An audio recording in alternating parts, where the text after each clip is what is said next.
Today I want to talk about keeping your saw sharp.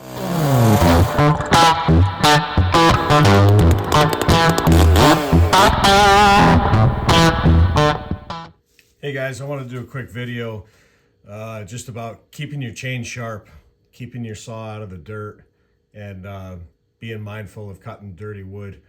I can't even tell you how many people I come across that that's a hard thing for them to do, is keep it out of the dirt.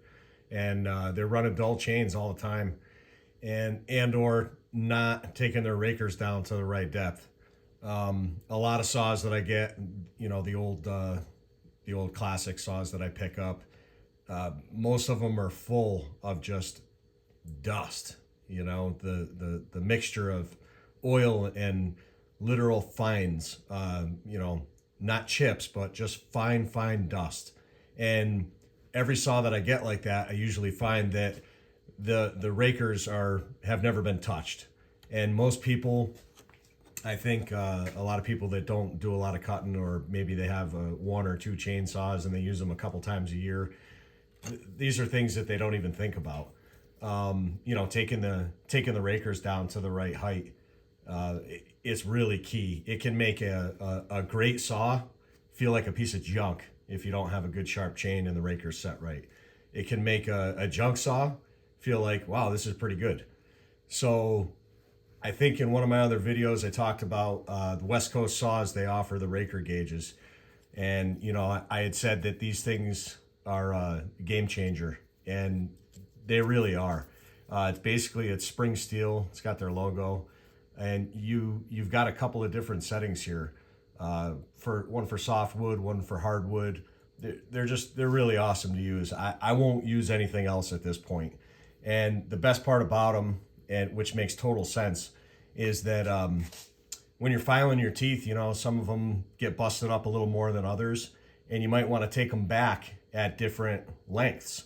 They don't all have to be the same length. So if you have a raker gauge like this, it's basically setting the raker to each individual tooth. So it doesn't matter how long the tooth is. I'm going to use this as a little bit of a straight edge, but what this is doing is, if I can show you, is setting the depth of cut, the chip thickness that you're going to take as that chain travels around. So in order for this length not to matter, each one of these rakers has to be filed to that specific tooth. And with these raker gauges, basically you drop it over the chain and you pick which setting you want the raker to come through. And then you take your flat file, and I use it on an angle this way, and I just go across the top of the raker. I don't push down heavy because this is just spring steel. It will flex, but you don't need to push down heavy. Just take it down so it's, you know, pretty much flush. And by doing that, you're setting that one individual tooth for a chip height. Now your next tooth back here may be half the length. As long as you use the gauge on that individual tooth, there's a right and a left side right here, and set it up, you can, same thing, go across it with your flat file, just like that, and you're at the right height. So just a couple things I wanted to talk about, because I just noticed so many people not even touching the rakers on their chain.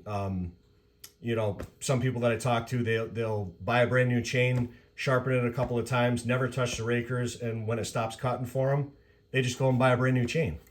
I mean, to me, that's just a total waste. You've got so much life on a chain like this. They go back, you know, you can take them all the way back till it's just a small triangle, and keep taking the rakers down accordingly. You know, it'll work great.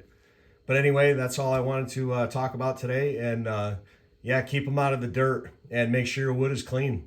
If you've got a log here in front of you and dirt is on this side of you and you're cutting into it, it'll pull the dirt away. If you're on the back side trying to cut into it like this, you're going to pull all that dirt through your cut, and it's going to dull your chain. So little tips like that.